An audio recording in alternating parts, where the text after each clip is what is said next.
Kepergian Melita Sidabutar masih memberi sedih tidak hanya keluarga tapi juga sahabat dan kerabat.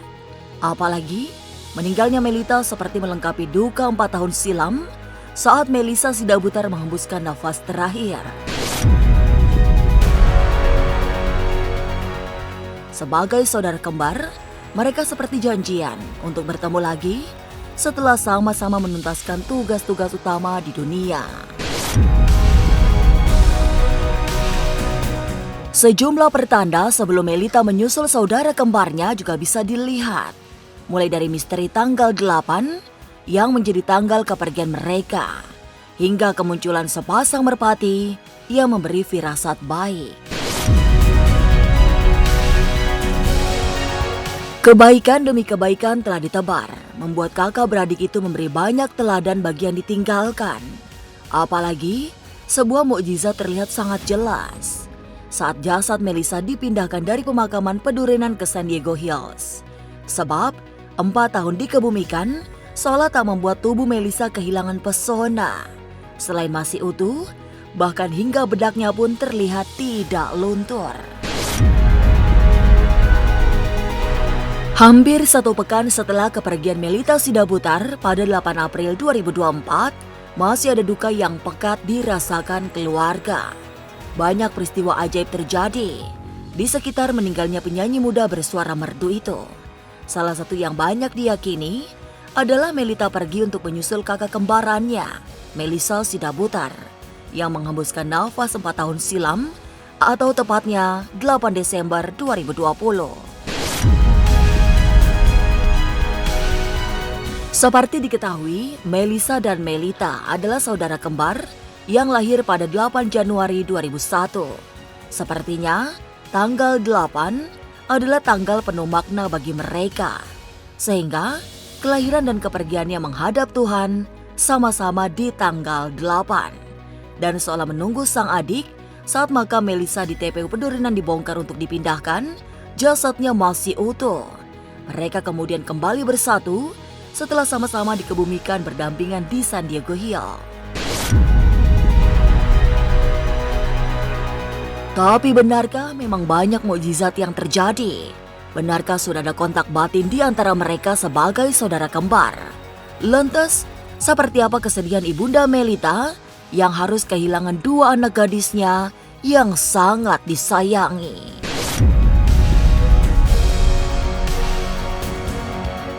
Masa depan memang misterius dan penuh dengan tanda tanya. Tak usah menerka-nerka karena was-was akan menerawang kehidupan selebriti serta mengungkap asmara, karir, dan peruntungan.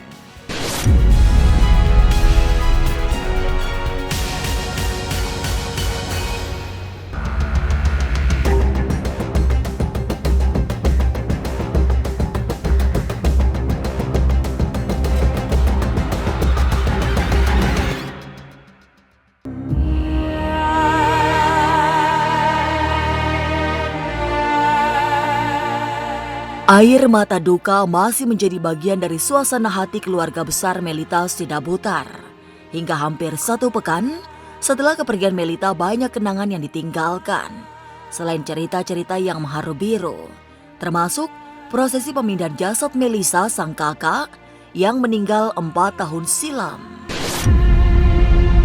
Sebagai informasi, Melisa dan Melita adalah saudara kembar yang lahir pada 8 Januari 2001. Melisa meninggal lebih dulu di tanggal 8 Desember 2020. Dan saat yang dimakamkan di TPU Pedurenan masih terlihat utuh saat dibongkar untuk dipindahkan. Sebagai saudara kembar, kini mereka kembali menyatu setelah sama-sama dipusarakan di pemakaman San Diego Hills, Karawang, Jawa Barat.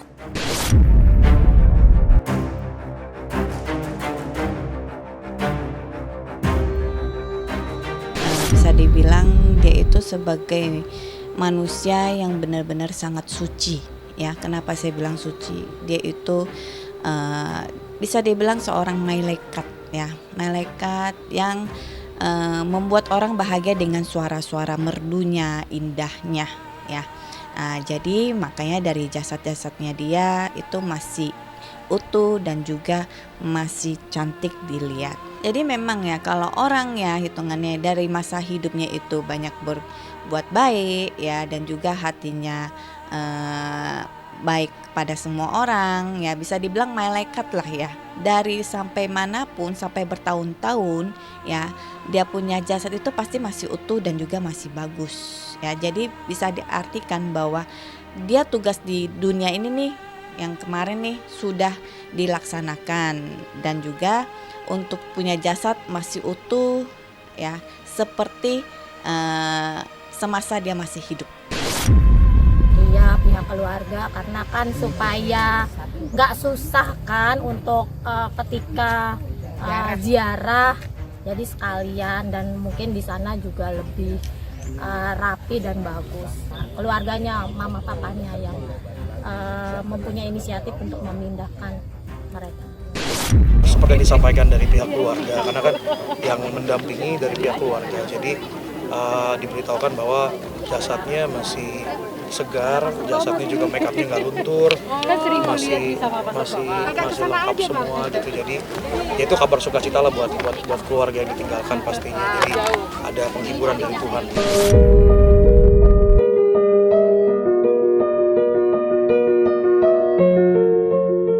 Keputusan untuk memindahkan makam Melisa memang menjadi pilihan terbaik.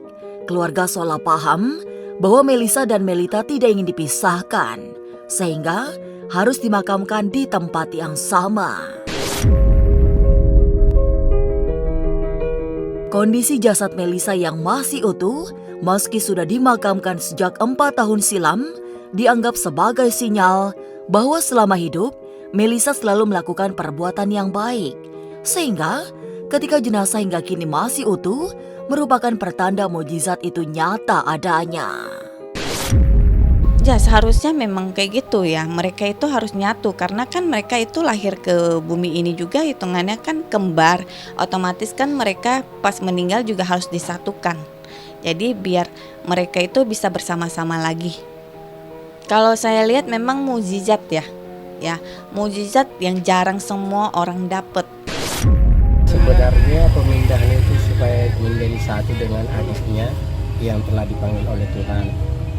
Jadi karena lebih dulu kakaknya dimakamkan di Pedurenan ini, karena adiknya di sana dibunuhin, jadi disatukan ke sana supaya berdampingan dengan adiknya. Sehingga kakaknya diambil dari pemakaman Pedurenan ini untuk disatukan menjadi satu di San Diego. Pasti memang keinginan orang tua pasti biar bisa bareng lah. Karena kan memang mereka lahir mungkin dalam buah kandungan bareng, ya pasti semua orang tua pengen keinginan yang sama lah. Itu jadi memang awalnya nggak terencana, tapi karena jalan Tuhan yang lebih baik, jadi akhirnya bisa terrealisasi lah hari ini.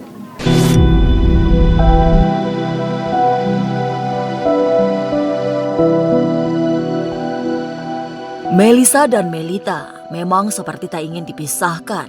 Keduanya soalnya sudah memiliki kontak batin yang terus-menerus dijalin sejak lahir hingga meninggal. Mereka hanya dibedakan tahun kepergiannya menghadap Tuhan. Oleh karena tugas-tugas di dunia yang harus tuntas. Mereka berdua itu punya kontak batin. Memang rata-rata identik kembar ya. Biasanya rata-rata banyak ya yang kayak gitu, nyusul lah bilangnya kayak gitu. Apalagi tugasnya mereka itu sudah dilaksanakan.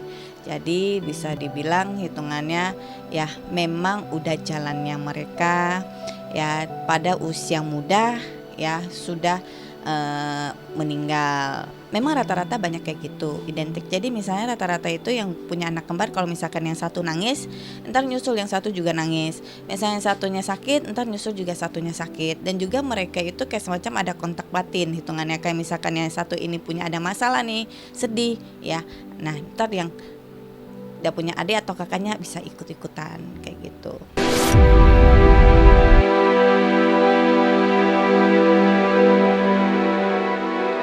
Kontak batin Melisa dan Melita menjadi semakin nyata saat mereka seperti sepakat memilih tanggal 8 sebagai tanggal penting.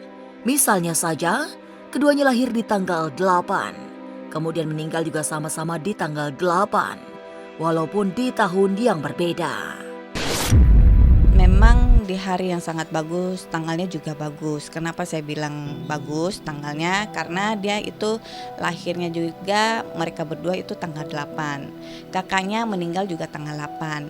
Dan dia itu juga meninggalnya tanggal 8 ya. 8 itu sangat bagus ya. Jadi buat dianya itu kayak semacam tugasnya itu di dalam bumi ini ya sudah dia laksanakan ya.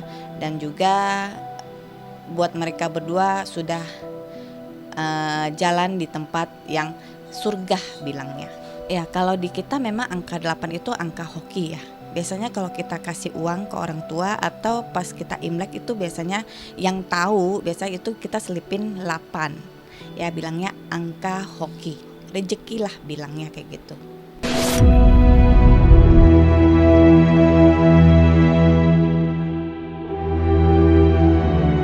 Selain keajaiban yang terjadi pada jasad Melisa yang sudah 4 tahun dimakamkan, ada sejumlah pertanda baik saat Melita menghembuskan nafas terakhir.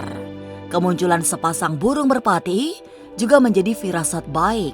Apalagi kondisi tubuh Melita yang tak ubahnya sedang tidur, meyakinkan banyak orang bahwa ia pergi menghadap Tuhan dengan segenap kesuciannya. Pas meninggalnya dia itu pas dia meninggal dari mukanya itu masih indah dilihat. Biasanya kan orang-orang rata-rata kan mukanya pucat ya, tapi dia itu masih cantik ya, tidak pucat ya, dan seperti putri yang sedang lagi tidur ya. Terus kedua ya ada sepasang ya burung merpati ya menghinggap di rumah duka ya. Terus ketiga dengan punya banyak teman-teman, saudara-saudara yang mendoakannya dia, hitungannya untuk jalannya kepergian mereka itu biar bisa lancar semuanya. Jadi untuk dari arti sepasang burung merpati itu ya bisa dibilang mereka berdua ya kemanapun selalu bersama. Dan juga bisa juga dilambangkan bahwa mereka itu sudah dijemput oleh malaikat-malaikat ya atas kepergiannya mereka. Sebenarnya itu pas kakaknya meninggal sebenarnya dia juga udah punya firasat bahwa hidupnya itu juga tidak akan lama lagi. Nah makanya dia tuntaskan dia punya tugas-tugasnya. Nah, dan pas menjelang dia mau meninggal ya dia juga sudah tahu ya bahwa dia akan dipanggil. Makanya dari situ dia sudah siap-siap. Kondisinya masih baik. Masih baik. Jenazah masih baik, puji Tuhan.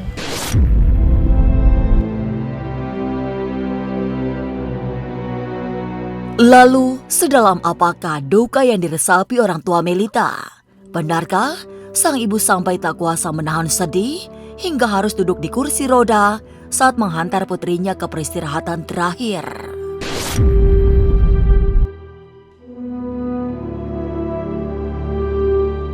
Halo semua, jangan lupa saksikan Was-Was jam 3 sore hanya di YouTube.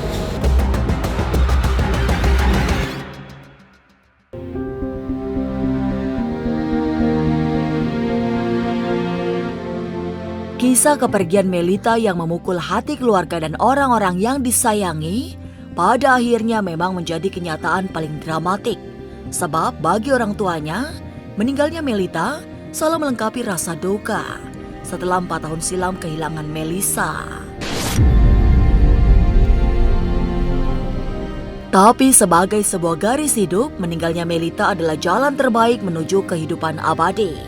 Kini, yang harus dilakukan oleh mereka yang ditinggalkan adalah melepas dengan ikhlas, kemudian mendoakan tanpa putus.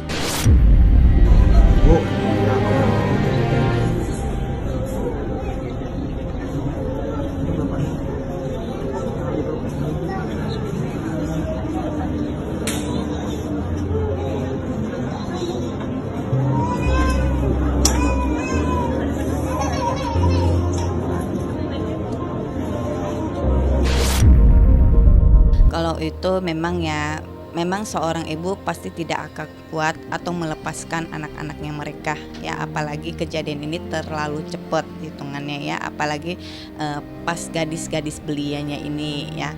Tapi ya buat ibu hitungannya ya, jadi harus banyak bersabar karena apa ya.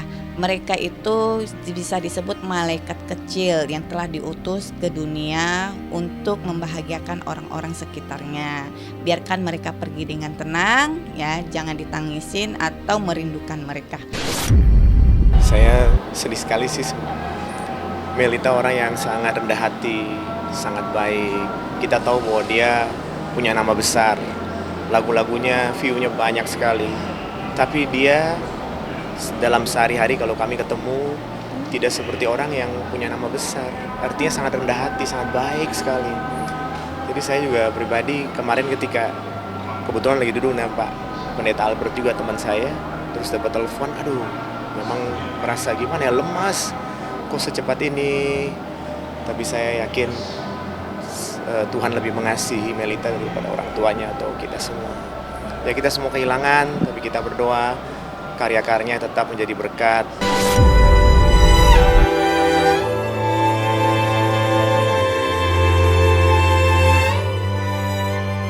Kesedihan karena ditinggalkan oleh putri tersayang memang berat.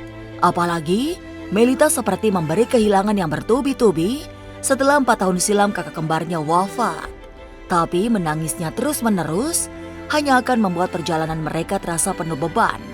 Sehingga yang terbaik adalah menyudahi tangisan diganti dengan doa-doa yang terbaik.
Kalau untuk pesannya hitungannya ya kita sebagai makhluk hidup ya hitungannya harus hidup berdampingan ya, bersabar ya, mengiklasin orang yang sudah meninggal ya, jangan ya terlalu ditangisi atau diingat-ingat ya, biar mereka pergi atau jalan yang lebih bagus lagi karena itu adalah takdirnya mereka ya. Mungkin buat teman-teman ya, untuk yang masih hidup ya jangan ada merasa dengki, iri terhadap sama siapapun ya, jalanin apa yang Anda sudah jalankan ya. Jadi hitungannya pesan buat keluarga ya, jangan bersedih lagi ya, tangisin mereka lagi, hitungannya mereka sudah tenang ya di surga.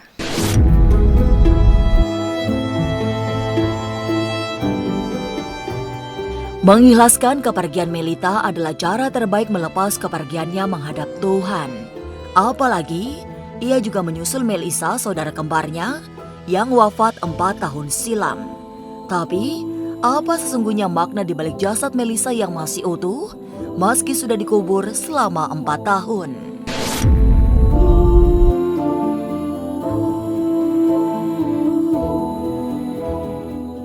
Halo semua, jangan lupa saksikan Was-Was jam 3 sore hanya di YouTube.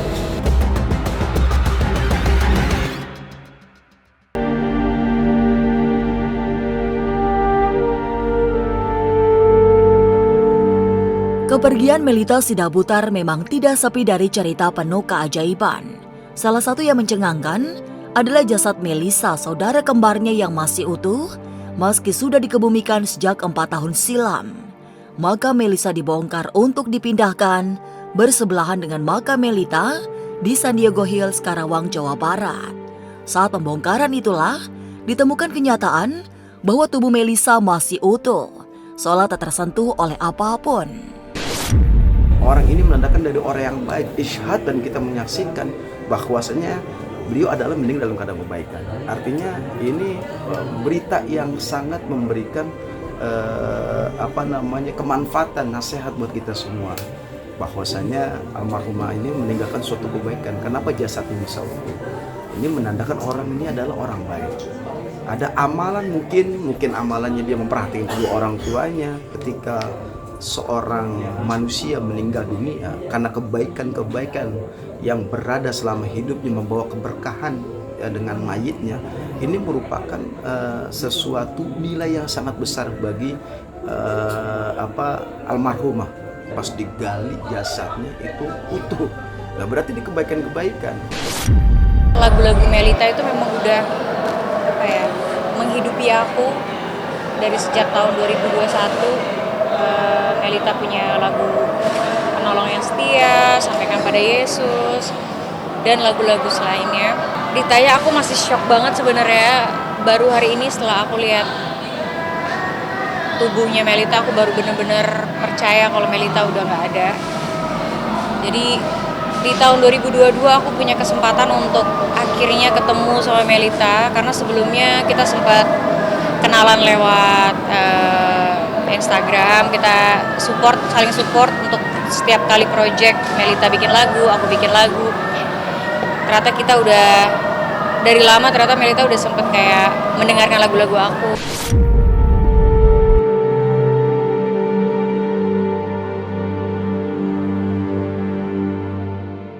Melita Sidaputar memang sudah tiada, tapi hidupnya yang meskipun pendek masih menjadi cerita yang panjang. Kepergian Melita dianggap menyusul Melisa, saudara kembarnya yang meninggal 4 tahun silam. Keduanya kini kembali disatukan dengan banyak kisah yang menakjubkan. Salah satu yang mengejutkan ialah jasad Melisa yang masih utuh, seolah menunggu sang adik yang baru menyusulnya 4 tahun kemudian. Semoga semua kebaikan mereka menjadi suri toladan bagi siapa saja untuk menjalani kebaikan yang serupa. Pemirsa, saksikan terus Was-Was yang akan meneropong kehidupan sejumlah selebriti, tentunya hanya di YouTube channel. Dan pastikan untuk subscribe, share, komen, dan like, karena Anda patut was-was sebelum menyaksikan Was-Was.